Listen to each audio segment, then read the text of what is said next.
안녕하세요. 꽃보다 아름다워 시청자 여러분. 저는 경기도 용인에 사는 60살 김미란입니다. 제 인생에서 가장 큰 비밀이자 가장 큰 죄책감으로 안고 살아온 이야기를 털어놓으려고 이 글을 씁니다. 35년 전 제가 25살 때 버렸던 아이가 제 앞에 나타났습니다. 그것도 제 간을 달라고 말이죠. 어제 아침까지만 해도 저는 평범한 60살의 여성이었습니다. 남편과 함께 키운 두 자녀는 모두 결혼해서 독립했고 저희 부부는 조용하고 평화로운 노후를 보내고 있었죠. 그날도 평소와 다름없이 일찍 일어나 남편 아침 도시락을 싸주고 동네 친구들과 공원에서 산책을 하고 돌아왔습니다.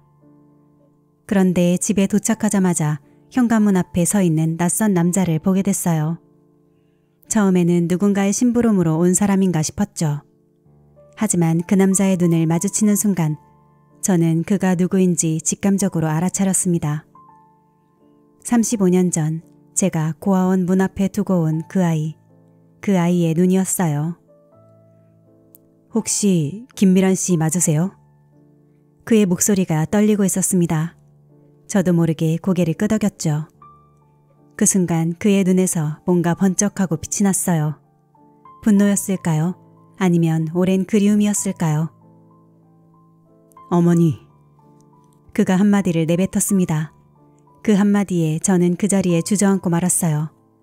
35년 동안 꾹꾹 눌러 담아두었던 죄책감과 후회, 그리고 두려움이 한꺼번에 폭발해버린 겁니다. 어떻게? 겨우 그 말을 짜내고 나니 눈물이 왈칵 쏟아졌습니다. 그 남자, 아니 제 아들은 차갑게 저를 내려다보며 말했어요. 35년이나 걸렸네요. 당신을 찾는데. 처음엔 복수하려고 찾아다녔어요. 하지만 지금은 당신이 필요해요. 그의 말에 저는 고개를 들어 그를 바라보았습니다. 그의 눈빛은 여전히 날카로웠지만 어딘가 모르게 절박해 보였어요. 무슨 일이니? 떨리는 목소리로 겨우 물었습니다. 제 간이 망가졌어요. 의사 선생님 말씀으로는 6개월밖에 못 산대요. 살려면 간 이식이 필요하대요. 그래서 당신을 찾아온 거예요. 그 말을 듣는 순간 저는 세상이 빙글빙글 도는 것 같았어요. 35년 만에 나타난 아들이 제 간을 달라고 한다니 이게 무슨 운명의 장난일까요? 잠깐만 기다려줄래? 내가 차라도 한 잔 끓여올게. 겨우 그 말을 하고 부엌으로 도망치듯 들어왔습니다. 하지만 차를 끓이기는커녕 싱크대에 매달려 숨도 제대로 쉬지 못했어요. 머릿속이 하얗게 변해버렸고 심장은 터질 듯이 뛰고 있었습니다. 그때 등 뒤에서 차가운 목소리가 들렸어요. 도망칠 생각하지 마세요. 이번엔 절대 놓치지 않을 거예요. 저는 천천히 뒤를 돌아보았습니다. 아들이 부엌 입구에 서서 저를 노려보고 있었어요. 그의 눈에는 분노와 원망, 그리고 깊은 상처가 가득했습니다. 난 도망갈 생각 없어. 그냥 잠깐 정신을 차리려고 했을 뿐이야. 떨리는 목소리로 말했습니다. 아들은 비웃듯이 코웃음을 쳤어요. 정신 차리다니. 농담하지 마세요. 당신이 날 버렸을 때는 정신 똑바로 차리고 있었잖아요. 고아원 문 앞에 갓난아이를 두고 가는데 무슨 정신을 더 차려요? 그의 말 한마디 한마디가 비수가 되어 제 가슴을 찔렀습니다. 저는 아무 말도 하지 못하고 그저 고개를 숙인 채 서 있었어요. 됐어요. 긴 얘기할 필요 없어요. 난 그저 당신한테 필요한 게 있어서 온 거예요. 당신의 간의 일부가 필요해요.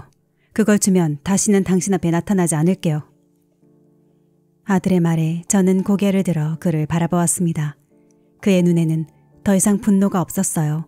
그저 깊은 절망과 체념만이 가득했죠. 하지만 난 이제 나이가 많아. 60살이야. 내 나이에 간 이식을 하면 위험할 수도 있어. 제 말에 아들은 차갑게 웃었어요. 그래요? 그럼 어떡하죠? 당신이 날 버렸을 때 내 나이가 고작 100일이었다는 걸 생각하면 60살은 충분히 살 만큼 산 것 같은데요. 그 말에 저는 아무 말도 할 수 없었습니다. 그의 말이 맞았으니까요. 제가 무슨 자격으로 제 목숨을 걱정할 수 있겠어요? 시간은 충분히 줄게요. 곰곰이 생각해 보세요. 당신이 35년 전에 저지른 죄를 갚을 기회예요. 이틀 뒤에 다시 올게요. 그때까지 결정해 주세요. 그 말을 남기고 아들은 돌아섰습니다. 현관문이 닫히는 소리가 들리자 저는 그 자리에 주저앉고 말았어요. 온몸에 힘이 빠져나가는 것 같았습니다. 35년 전에 저는 25살이었어요. 지금 생각해보면 한창 꿈 많고 열정 넘치던 나이였죠. 하지만 그때의 저에겐 꿈을 꿀 여유조차 없었어요. 어느 시골에서 태어나 고등학교를 졸업하자마자 서울로 올라왔습니다. 집안 형편이 어려워 대학은 꿈도 꾸지 못했죠. 그저 돈을 벌어 동생들 학비라도 보태겠다는 일념으로 무작정 상경한 거예요. 처음에는 식당에서 서빙을 하며 근근히 살았어요. 월급의 반은 고향에 보내고 나머지로 월세방을 겨우 얻어 살았죠. 하루하루가 고단했지만 그래도 희망이 있었어요. 열심히 일하면 언젠가는 좋은 날이 올 거야 라고 믿었거든요. 그러던 어느 날 식당 단골 손님이었던 한 남자를 만나게 됐어요. 그는 저보다 10살이나 많았지만 따뜻하고 다정했어요. 처음으로 누군가가 저를 소중하게 대해주는 것 같았죠. 그의 따뜻한 말 한마디에 제 마음은 녹아내렸고 곧 우리는 연인 사이가 되었습니다. 하지만 그때 저는 몰랐어요. 그가 이미 결혼한 유부남이라는 사실을. 그 사실을 알게 됐을 때는 이미 임신 3개월이었어요. 미란아, 미안해. 나 사실 결혼한 사람이야. 그의 고백을 듣는 순간 제 세상이 무너져 내렸어요. 배신감, 분노, 절망, 모든 감정이 한꺼번에 밀려왔죠. 그럼 이 아이는 어떻게 해요? 우리 아이는? 제 물음에 그는 고개를 떨구었어요. 미안해. 하지만 난 이미 가정이 있어. 아내와 아이들이 있다고. 이 아이까지 책임질 순 없어. 그 말을 듣는 순간 저는 정신없이 그의 뺨을 때렸어요. 그리고 울부짖었죠. 개자식! 어떻게 이럴 수 있어요? 당신이 나를 꼬셨잖아요. 내가 임신했다고 하니까 이제 와서 유부남이라고? 당신 때문에 내 인생이 망가졌잖아요. 하지만 그는 그저 미안해라는 말만 반복할 뿐이었어요. 그리고 다음 날 그는 사라져버렸습니다. 다시는 그를 볼 수 없었죠. 저는 절망에 빠졌습니다. 어떻게 해야 할지 몰랐어요. 직장에서는 임신 사실이 알려지자 해고를 당했고 월세도 밀려 쫓겨날 위기에 처했어요. 부모님께 알릴 생각도 했지만 차마 그럴 수 없었어요. 집안의 기대를 한 몸에 받고 서울로 올라온 맏딸이 미혼모가 되어 돌아간다니 그건 상상도 할 수 없었죠. 그렇게 홀로 아이를 낳았습니다. 산고의 고통 속에서 아이를 낳고 그 작은 어린 생명을 품에 안았을 때 그때의 감정을 어떻게 표현해야 할지 모르겠어요. 기쁨, 사랑, 아니면 두려움, 모든 감정이 뒤섞여 있었죠. 하지만 가장 크게 느껴졌던 건 절망이었어요. 이 아이를 어떻게 키워야 할지, 앞으로 우리는 어떻게 살아야 할지 아무것도 떠오르지 않았어요. 100일 동안 아이와 함께 지냈습니다. 그 시간 동안 저는 갖은 노력을 다했어요. 아르바이트를 전전하며 아이를 키우려 했지만 현실은 냉혹했죠. 돈은 점점 바닥이 나고 아이를 맡길 곳도 없었어요. 주변 사람들의 시선도 견디기 힘들었습니다. 애아빠는 어디 있냐는 물음에 매번 거짓말을 해야 했고 혼자서 어떻게 애를 키우려고 하냐는 핀잔을 들어야 했죠. 점점 절망감에 빠져들었어요. 밤마다 아이의 울음소리를 들으며 눈물을 흘렸죠. 이러다 우리 둘 다 죽겠구나 라는 생각이 들었어요. 그러던 어느 날 TV에서 고아원에 대한 뉴스를 보게 됐어요. 버려진 아이들이 따뜻한 보살핌을 받으며 자란다는 내용이었죠. 그 순간 머릿속에 끔찍한 생각이 스쳐 지나갔어요. 차라리 이 아이를 보내는 게 낫지 않을까? 처음에는 그 생각을 지우려 했었어요. 하지만 시간이 갈수록 그 생각은 점점 더 강해졌죠. 아이에게 제대로 된 삶을 줄 수 없다면 차라리 다른 누군가가 키우는 게 낫지 않을까? 그런 생각이 자꾸만 들었어요. 그리고 결국 그 끔찍한 결정을 내리고 말았습니다. 100일이 갓 지난 아들을 안고 고아원으로 향했어요. 가는 내내 눈물이 멈추지 않았죠. 아이는 제 품에 안겨 평화롭게 잠들어 있었어요. 그 모습을 보며 몇 번이나 마음을 바꾸려 했지만 결국 고아원 문 앞에 도착하고 말았습니다. 떨리는 손으로 아이를 내려놓았어요. 아이의 이불 속에는 제가 쓴 편지를 넣어두었죠. 우리 아들아, 엄마가 널 버리는 게 아니야. 단지 더 나은 삶을 살게 해주고 싶은 거야. 언젠가 꼭 만나자. 그때는 엄마가 떳떳하게 너를 맞이할 수 있을 거야. 사랑한다, 내 아들. 문을 두드리고 저는 그 자리에서 도망치듯 달아났어요. 뒤에서 들리는 아이의 울음소리에 심장이 찢어지는 것 같았지만 돌아보지 않았습니다. 돌아보면 다시 안아들고 올 것 같았거든요. 그렇게 저는 제 아들을 버렸습니다. 그리고 그날 이후 매일 밤 악몽이 시달렸어요. 아이의 울음소리가 귓가에 맴돌았고 그 작은 얼굴이 눈앞에 아른거렸죠. 하지만 저는 필사적으로 그 기억을 지우려 노력했어요. 새 직장을 구했고 열심히 일했죠. 그렇게 몇 년이 지나고 지금의 남편을 만났습니다. 남편은 제 과거에 대해 아무것도 모르는 채로 저를 사랑해 주었어요. 그리고 저는 그에게 진실을 말하지 않기로 했습니다. 이제 새로운 삶을 살자고 다짐했죠. 결혼하고 두 아이를 낳아 키우면서 저는 점점 그때의 기억을 밀어냈어요. 하지만 완전히 잊은 적은 단 한 번도 없었죠. 첫째 아이가 태어났을 때 그 아이를 안고 눈물을 흘렸어요. 몇 년 전 버린 아이가 떠올랐거든요. 두 번째 아이를 키우면서도 늘 죄책감에 시달렸어요. 내가 어떻게 이 아이들을 더 사랑해 줄 수 있을까 하는 생각뿐이었죠. 그렇게 해서라도 제 죄를 조금이나마 갚을 수 있을 거라 믿었거든요. 하지만 이제 와서 보니 그건 그저 제 자기 위안에 불과했나 봅니다. 35년이 지났는데도 제가 버린 그 아이는 저를 잊지 못했던 거예요. 아니, 어쩌면 평생 저를 잊지 못하고 원망하며 살아왔겠죠. 그 아이가 어떤 삶을 살아왔을지 생각하면 가슴이 찢어집니다. 고아원에서 자라면서 얼마나 많은 서름을 겪었을까요? 부모 없이 자란다는 게 어떤 것인지 생각만 해도 눈물이 나요. 그리고 이제 와서 그 아이가 저를 찾아왔습니다. 제 간을 달라고요. 제가 버린 아이가 제 몸의 일부를 달라고 합니다. 이게 운명의 장난일까요? 아니면 제가 그때 저지른 죄에 대한 천벌일까요?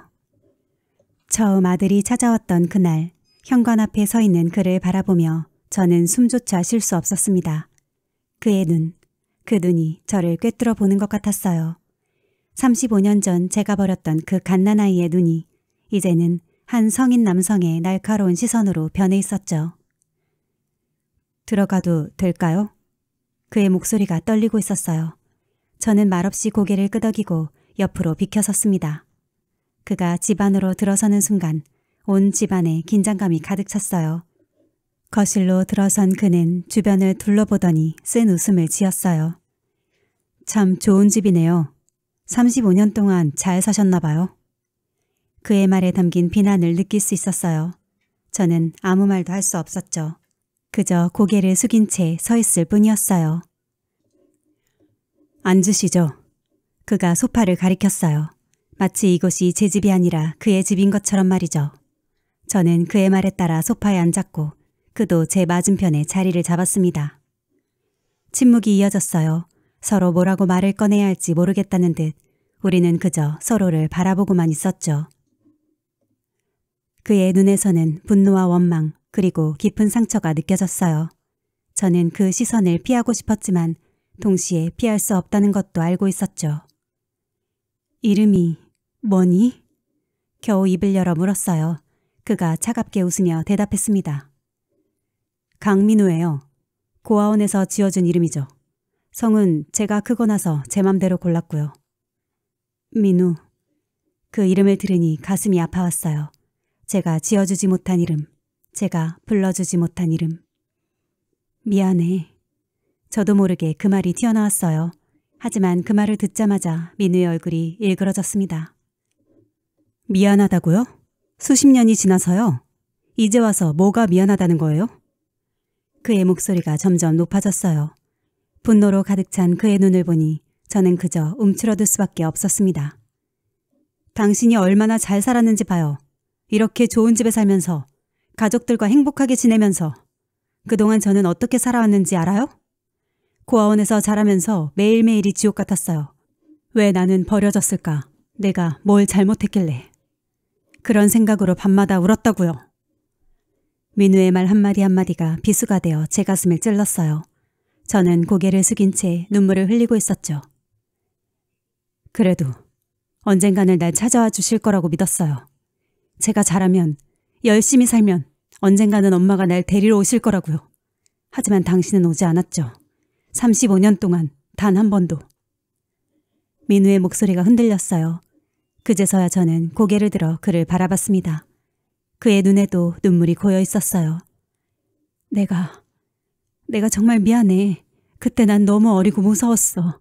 혼자서 아이를 키울 자신이 없었고 내게 제대로 된 삶을 줄 수 없을 것 같았어. 그래서 버리기로 했다고요? 그게 최선이었다고 생각하신 거예요? 민우가 소리를 질렀어요. 저는 그의 분노 앞에서 아무 말도 할 수 없었습니다. 그가 맞았으니까요. 제가 한 선택은 최선이 아니었어요. 그저 제 연약함과 비겁함의 결과일 뿐이었죠. 당신이 알아요? 제가 얼마나 많이 당신을 찾아 헤맸는지? 성인이 되자마자 당신을 찾기 시작했어요. 하지만 아무런 단서도 없었죠. 그저 100일 된 아기를 고아원 앞에 두고 간 여자. 그게 전부였으니까요. 민우의 말에 저는 놀라 그를 바라봤어요. 그가 저를 찾아 헤맸다니 그거 미처 생각지 못했던 거예요. 어떻게 날 찾은 거니? 떨리는 목소리로 물었습니다. 민우는 쓴 웃음을 지으며 대답했어요. 운이 좋았죠. 아니, 어쩌면 운명이었을지도 모르겠어요. 제가 일하는 회사에 당신 둘째 아들이 입사했거든요. 우연히 그 애의 가족 사진을 보게 됐는데 뭔가 너무 닮은 거예요. 그때부터 의심하기 시작했죠. 저는 숨을 쉴 수가 없었어요. 우리 둘째 준호, 그 아이 때문에 민우가 저를 찾아냈다니. 그 후로 당신에 대해 조사했어요. 그리고 마침내 확신을 갖게 됐죠. 당신이 바로 35년 전 날 버린 그 여자라는 걸요. 민우의 눈에서 눈물이 흘러내렸어요. 저도 모르게 손을 뻗어 그의 눈물을 닦아주려 했지만 그는 저의 손을 밀쳐냈습니다. 만지지 마세요. 당신에겐 그럴 자격이 없어요. 그의 말에 저는 그대로 굳어버렸어요. 맞아요. 저에겐 자격이 없었죠. 그를 버린 순간부터 저는 엄마로서의 모든 자격을 잃어버렸으니까요. 그래서 이제 와서 날 찾아온 이유가 뭐니? 민우는 잠시 침묵하더니 깊은 한숨을 내쉬었어요. 사실 처음엔 복수하려고 했어요. 당신의 행복한 삶을 박살내고 싶었죠. 하지만 그의 목소리가 갑자기 흔들렸어요. 그제서야 저는 그의 얼굴이 얼마나 헬쓱한지, 그의 눈에 얼마나 깊은 피로감이 서려 있는지 알아챘습니다. 제가 간경화에 걸렸어요. 의사 선생님 말씀으로는 6개월밖에 못 산대요. 살려면 간이식이 필요하대요. 그 말을 듣는 순간 저는 그 자리에서 쓰러질 것만 같았어요. 제가 버린 아들이 이제 와서 제 목숨을 요구하는 것 같았으니까요. 그래서 날 찾아온 거구나. 내 간을 달라고. 민우는 고개를 끄덕였어요. 그의 눈에서는 절박함이 느껴졌습니다. 네, 당신의 간을 나눠주세요. 그게 당신이 저지른 죄를 갚을 유일한 방법일 거예요. 그 말을 듣는 순간 저는 온갖 감정이 한꺼번에 몰려오는 것을 느꼈어요. 두려움, 죄책감, 슬픔, 그리고 이상하게도 약간의 안도감까지. 이것이 제가 수십 년 전에 저지른 죄에 대한 대가를 치를 기회라고 생각했거든요. 하지만 동시에 너무나 두려웠어요. 제 나이에 간이식 수술을 받는다는 건 굉장히 위험한 일이니까요. 시간을 좀 줄 수 있니? 이건 쉽게 결정할 수 있는 문제가 아니야. 민우는 차갑게 웃으며 대답했어요. 당신이 날 버릴 때는 그렇게 빨리 결정했으면서 이번엔 시간이 필요하다고요? 그의 말에 저는 아무 말도 할 수 없었어요. 그저 고개를 숙인 채 눈물만 흘릴 뿐이었죠. 좋아요. 시간을 드리죠. 하지만 오래 기다릴 순 없어요. 이틀 뒤에 다시 올게요. 그때까지 결정해주세요. 그 말을 남기고 민우는 자리에서 일어났어요. 현관문이 닫히는 소리가 들리고 나서야 저는 그 자리에 주저앉아 울음을 터뜨렸습니다. 35년 만에 만난 아들. 그는 이제 제게 생명을 요구하고 있었죠. 그게 과연 제가 저지른 죄에 대한 속죄가 될 수 있을까요? 아니면 또 다른 비극의 시작일까요? 민우가 떠나고 난 후 저는 한동안 그 자리에서 움직이지 못했어요. 머릿속이 온통 뒤엉켜 있었고 어떻게 해야 할지 갈피를 잡을 수 없었죠. 하지만 한 가지는 분명했어요. 이제는 더 이상 이 비밀을 혼자 간직할 수 없다는 거였죠. 가족들에게 모든 걸 털어놓아야 했어요. 남편이 퇴근할 시간이 다가오자 저는 두 아이에게도 연락을 했어요. 준호와 미나에게 오늘 저녁에 꼭 집에 와달라고 부탁했죠. 처음에는 갑작스러운 요청에 의아해하는 눈치였지만 제 목소리가 다급함을 느꼈는지 둘 다 곧바로 오겠다고 했어요. 가족들이 하나둘 집에 모이기 시작했어요. 남편이 제일 먼저 도착했고 그 뒤로 준호와 미나가 차례로 왔죠. 모두가 거실에 모였을 때 저는 심장이 터질 것만 같았어요. 여보, 얘들아, 내가 할 얘기가 있어. 떨리는 목소리로 입을 열었어요. 가족들의 얼굴에는 걱정과 의아함이 가득했죠. 무슨 일이에요, 엄마? 갑자기 우리를 다 부르고. 미나가 조심스럽게 물었어요. 저는 깊은 숨을 들이쉬고 천천히 이야기를 시작했습니다.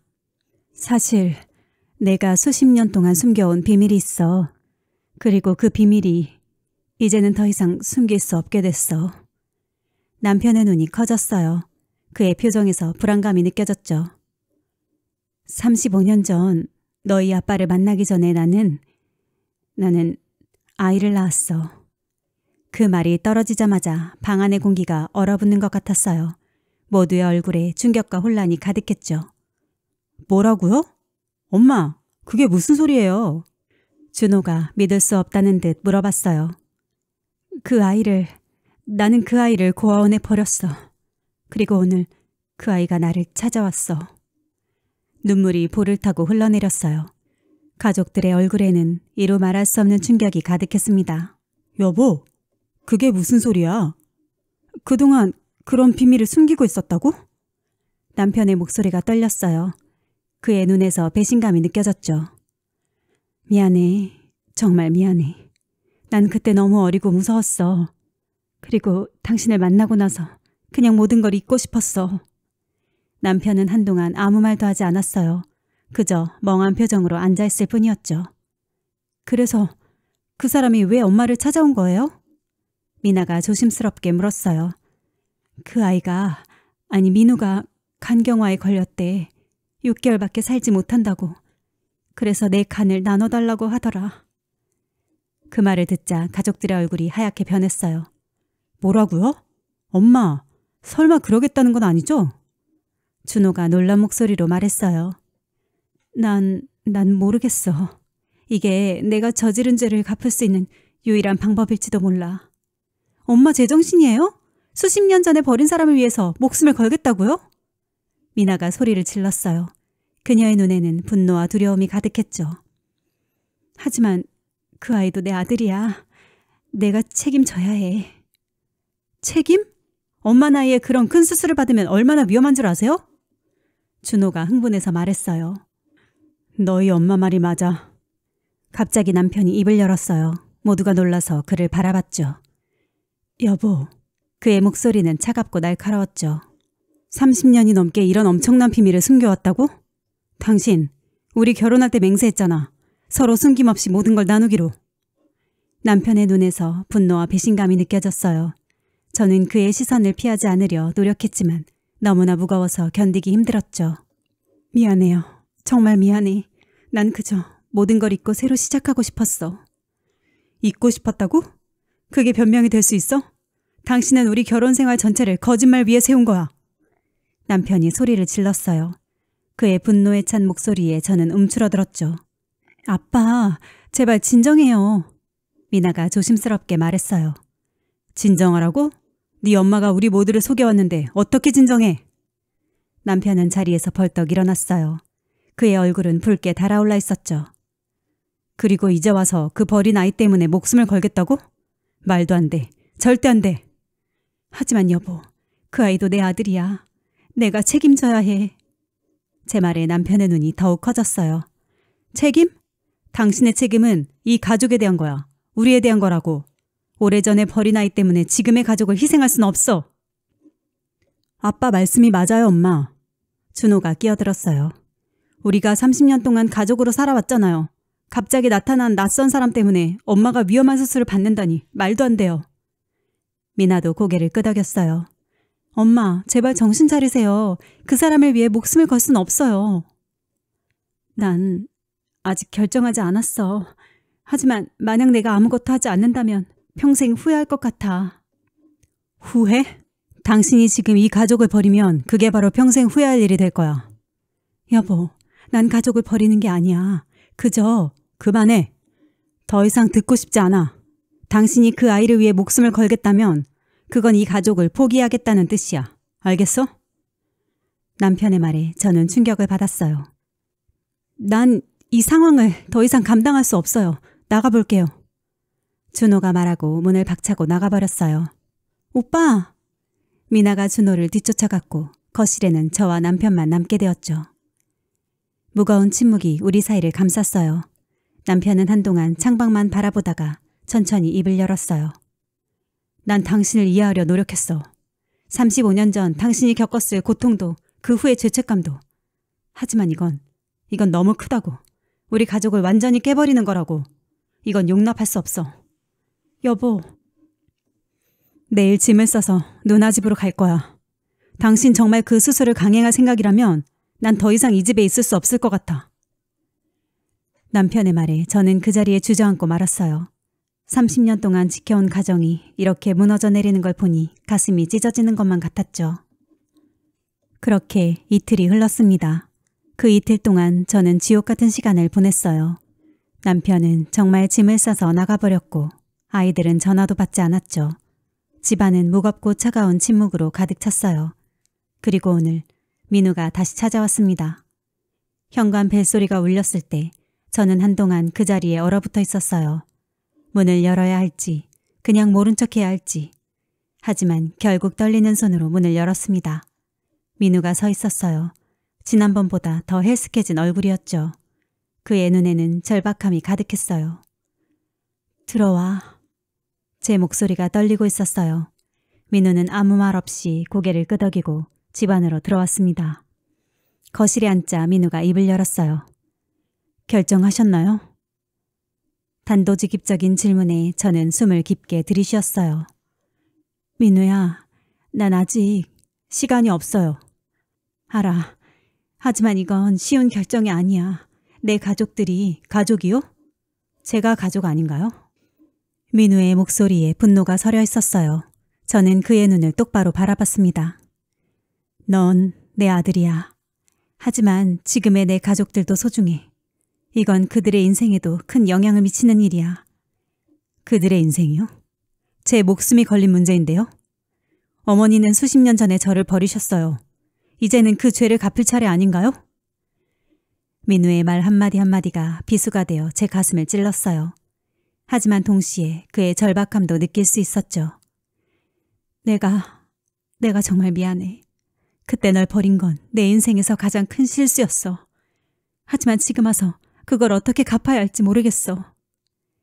민우의 눈에 눈물이 고였어요. 그는 갑자기 무릎을 꿇고 제 손을 잡았습니다. 제발 도와주세요. 전 아직 살고 싶어요. 결혼도 하고 싶고 아이도 갖고 싶어요. 그동안 살아오면서 한 번도 부모의 사랑을 받아보지 못했어요. 이제 어머니를 찾았는데 이대로 죽을 순 없어요. 민우의 눈물이 제 손 위로 떨어졌어요. 저도 모르게 눈물이 흘러내렸습니다. 하지만 민우야, 내가 간이식을 받으면 나도 위험해질 수 있어. 내 나이에 그런 큰 수술을 받는 건. 그럼 저는 어떡하죠? 제가 죽어야 한다는 건가요? 그의 눈에는 절망과 분노가 번갈아가며 빛났습니다. 아니, 그렇게 말하는 게 아니라 어머니, 당신은 35년 동안 행복하게 살았잖아요. 가족도 있고 편안한 삶도 있고. 하지만 전 뭐였죠? 고아원에서 자라면서 매일매일이 지옥 같았어요. 왜 나는 버려졌을까? 내가 뭘 잘못했길래? 그런 생각으로 밤마다 울었다고요. 민우의 말에 저는 아무 말도 할 수 없었어요. 그의 고통이 고스란히 전해져 왔기 때문이죠. 그리고 이제 와서 당신을 찾았는데 당신은 또 저를 버리려고 해요? 이번엔 영원히? 민우야, 그렇게 생각하지 마. 난 널 버리려는 게 아니야. 단지 뭐요? 당신의 편안한 삶이 더 중요하다는 거죠? 당신이 저지른 죄를 갚기엔 제 목숨이 그렇게 하찮나요? 내가 어떻게 해야 할지 모르겠어. 네 말이 맞아. 내가 저지른 죄를 생각하면 이 정도 대가는 당연할지도 몰라. 하지만 동시에 지금의 내 가족들을 생각하면. 민우는 갑자기 자리에서 일어났어요. 그의 눈에는 차가운 결의가 서려 있었죠. 알겠어요. 당신의 선택은 이미 정해진 것 같네요. 당신에겐 지금의 가족이 더 중요한 거죠? 35년 전이나 지금이나 당신은 여전히 날 버리는 걸 선택하는군요. 아니야, 민우야. 그렇게 단정 짓지 마. 그럼 뭐죠? 당신이 망설여지는 것 자체가 이미 답이에요. 당신에겐 내 목숨보다 당신의 편안한 삶이 더 중요한 거잖아요. 민우가 문 쪽으로 걸어갔어요. 저는 그를 막으려 했지만 제 다리가 움직이지 않았어요. 민우야. 민우는 문 앞에서 돌아봤어요. 그의 눈에는 이제 눈물 대신 차가운 냉기만 가득했죠. 난 포기하지 않을 거예요. 살아남기 위해 할 수 있는 모든 걸 다 해볼 거예요. 하지만 당신은 절대 용서하지 않겠어. 35년 전에 날 버렸을 때부터 당신은 이미 내 어머니가 아니에요. 그 말을 남기고 민우는 문을 박차고 나가버렸어요. 저는 그 자리에 주저앉아 울음을 터뜨렸습니다. 민우의 마지막 말이 계속해서 제 귓가에 맴돌았어요. 당신은 이미 내 어머니가 아니에요. 그 말이 제 가슴을 후벼 파는 것 같았어요. 이제 어떻게 해야 할까요? 민우의 말대로 제가 그저 편안한 삶을 위해 아들을 또다시 버리려는 걸까요? 아니면 정말로 제 목숨을 걸어야 하는 걸까요? 민우가 떠나고 난 후 저는 한동안 그 자리에서 움직이지 못했어요. 마치 제 인생의 모든 것이 한순간에 무너져 내리는 것 같았죠. 머릿속은 복잡하게 얽힌 실타래 같아서 어디서부터 풀어야 할지 모르겠더라고요. 그날 밤 저는 잠을 이루지 못했어요. 침대에 누워 천장을 바라보며 끊임없이 생각했죠.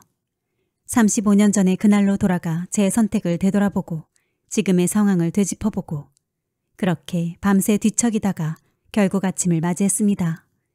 아침 식사도 거른 채 저는 집을 나섰어요. 목적지도 없이 그저 걸었죠. 걷다 보니 어느새 제 발걸음이 그때 민우를 버렸던 그 고아원 앞에 멈춰 서 있더라고요. 그 자리에 서서 35년 전의 기억이 물밀듯이 밀려왔어요. 민우를 안고 이곳에 왔던 그날, 떨리는 손으로 아이를 내려놓던 순간, 그리고 아이의 울음소리를 뒤로 한 채 도망치듯 달아났던 그 순간, 모든 게 너무나 생생했어요.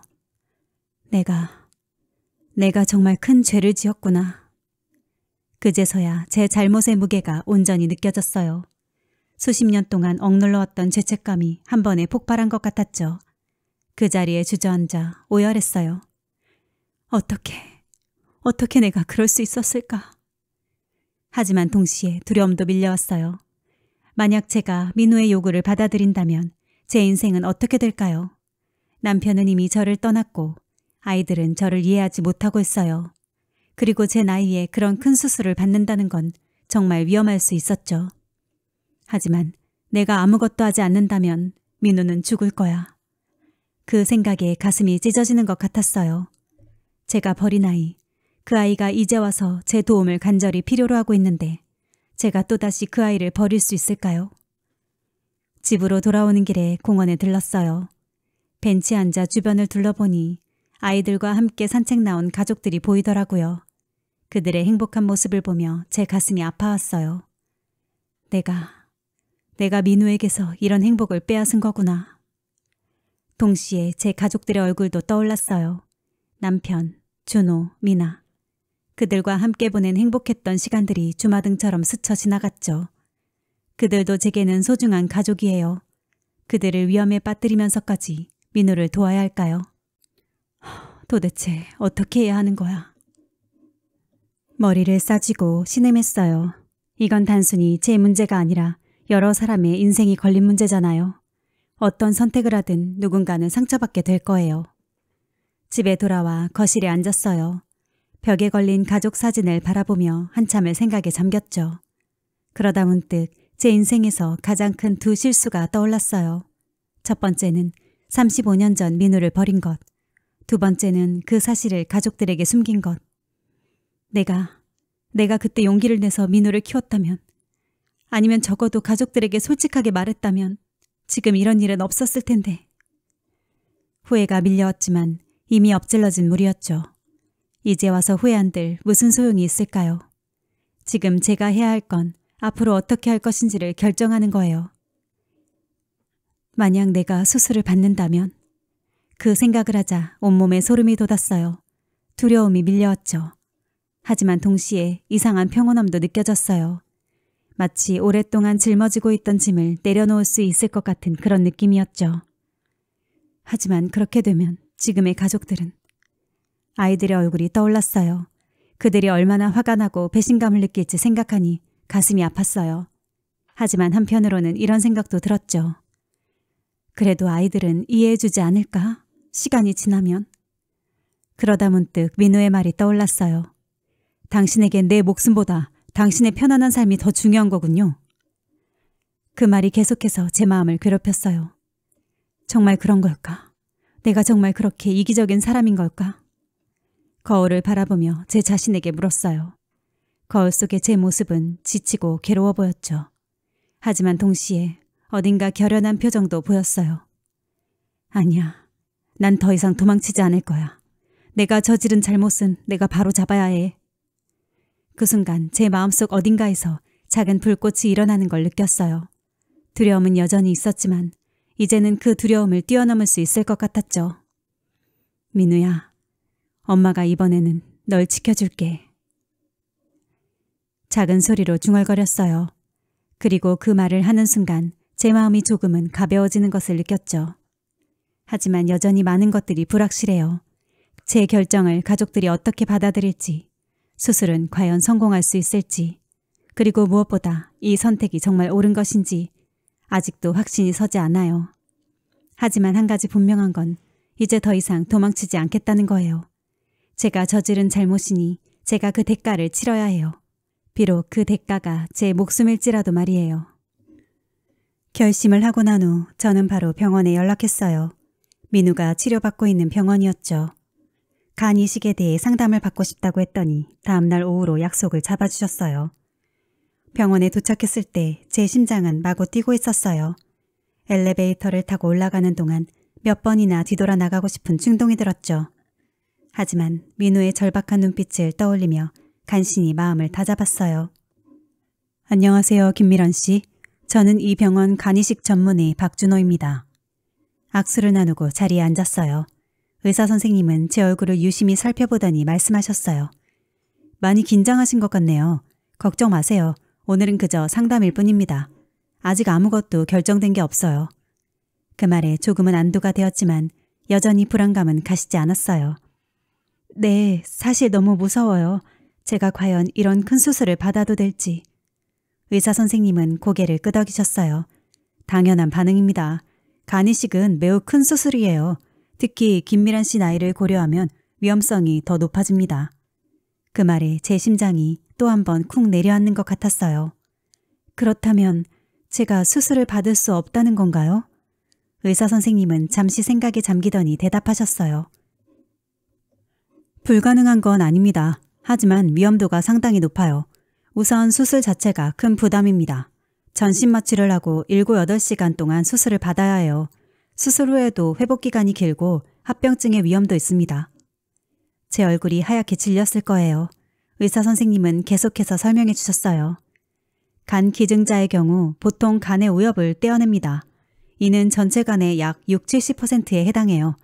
떼어낸 간은 2, 3개월 안에 재생되지만 그동안 몸에 큰 부담이 가죠. 그렇게 많이요? 제 목소리가 떨렸어요. 의사 선생님은 부드럽게 미소 지으며 말씀하셨죠. 네, 많은 양이에요.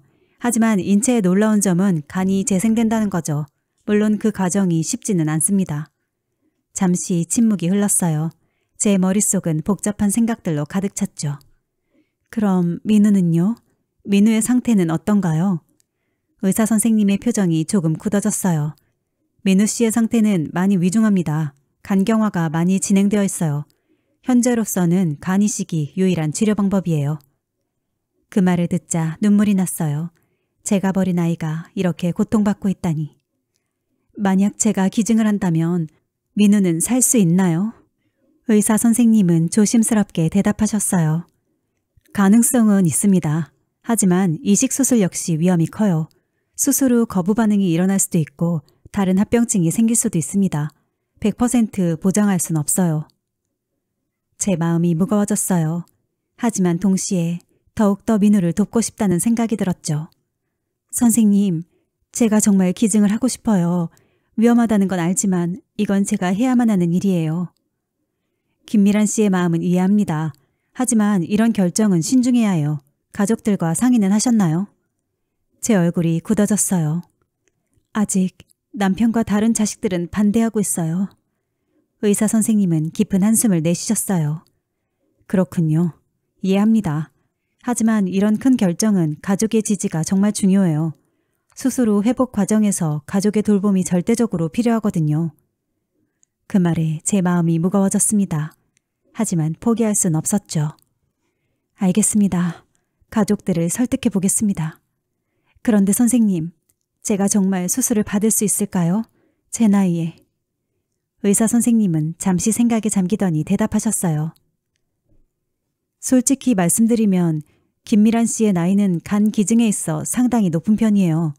보통은 60세 이상의 기증자는 잘 받지 않습니다. 하지만 특수한 경우에는 예외를 두기도 해요. 그럼 저도 가능할까요? 가능성이 전혀 없는 건 아닙니다. 하지만 먼저 철저한 검사를 받으셔야 해요. 간 기능은 물론이고 전반적인 건강 상태를 모두 체크해야 합니다. 그리고 정신과 상담도 필요해요.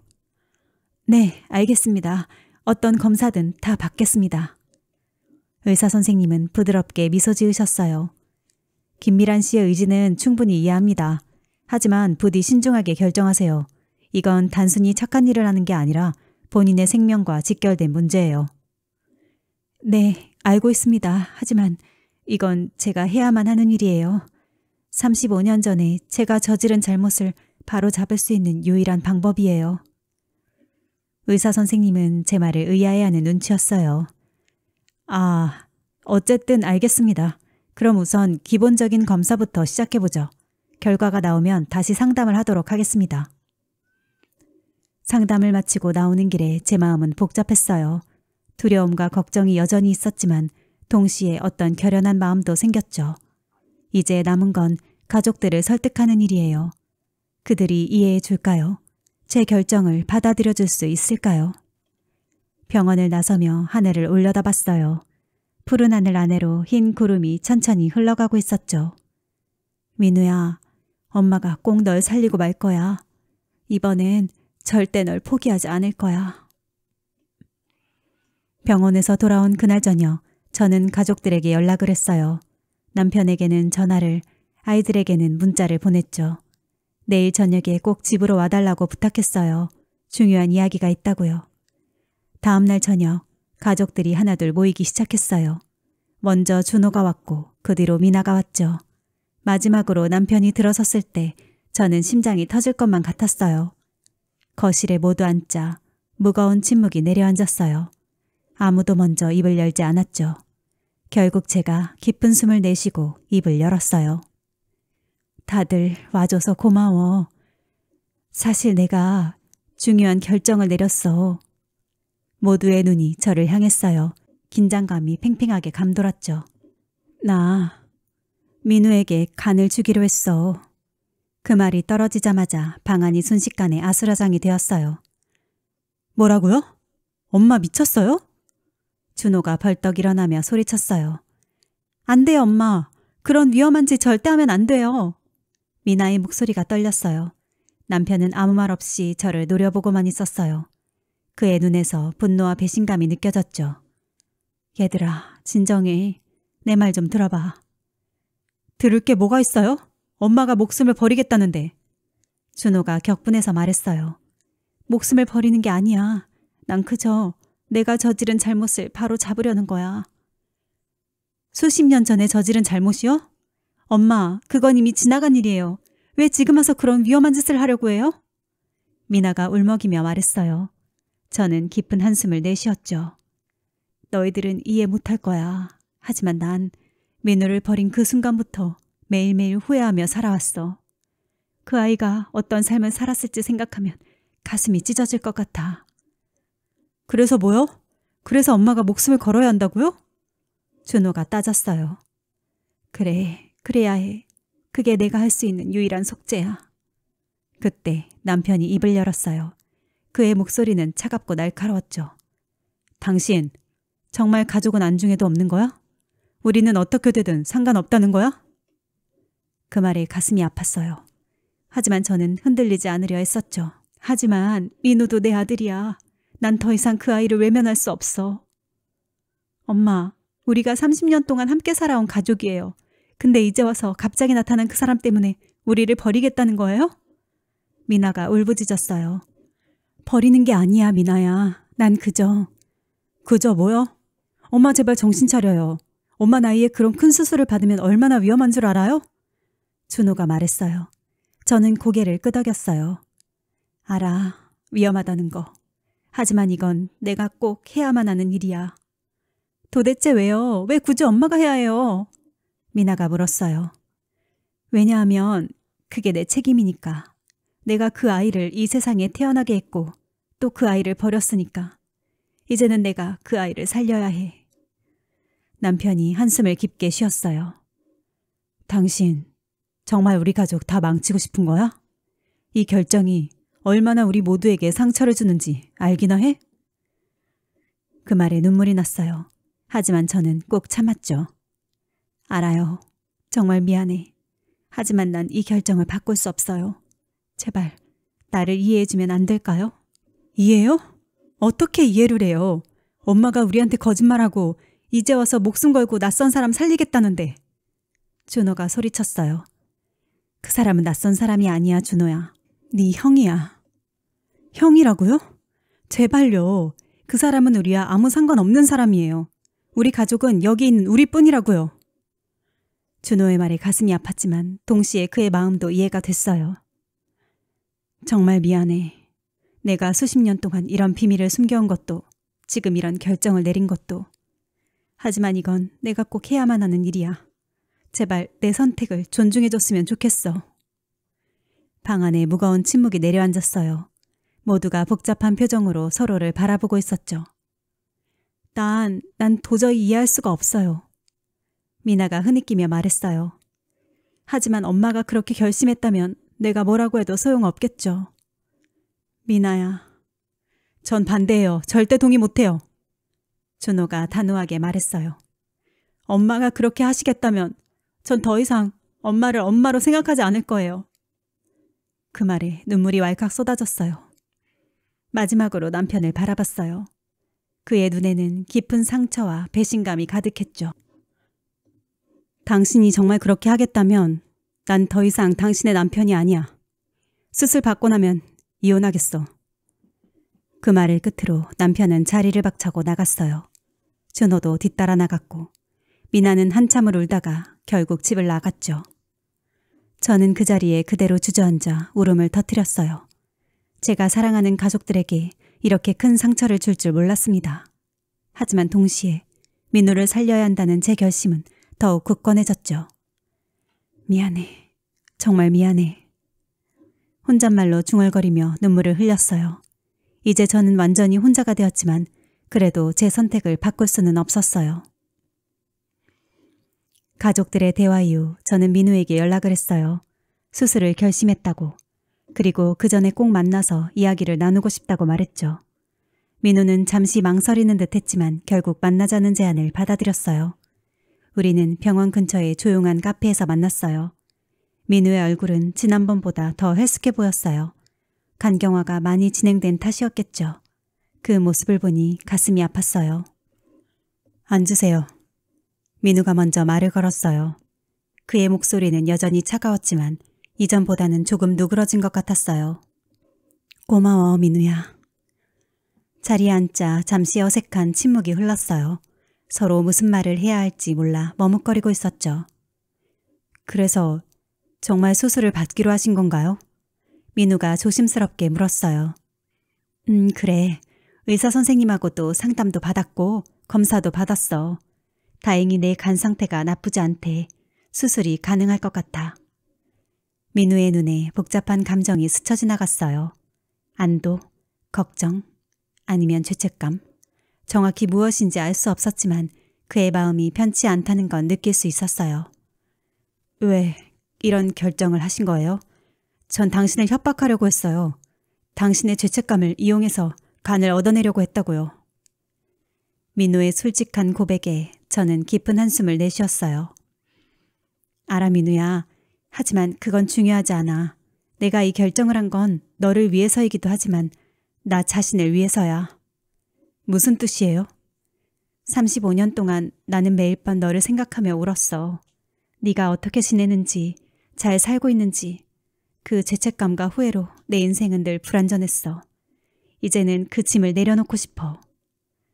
민우는 잠시 말없이 저를 바라봤어요. 그의 눈에 눈물이 고이는 것 같았죠. 저는 어머니를 정말 많이 미워했어요.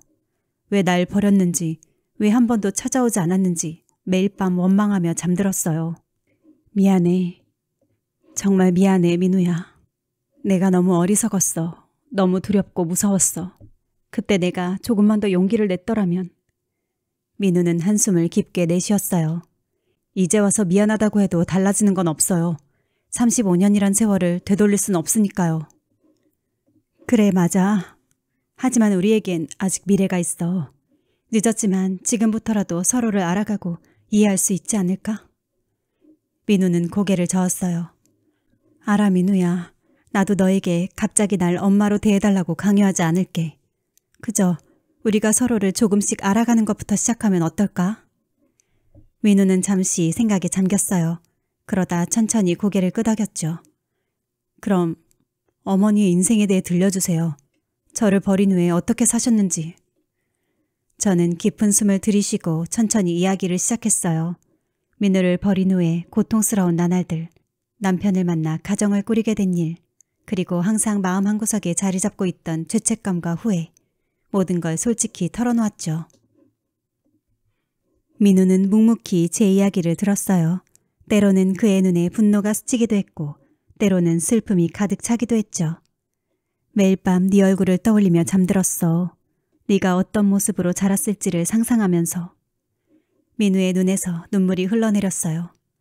저는 어머니가 저를 완전히 잊어버렸을 거라고 생각했어요.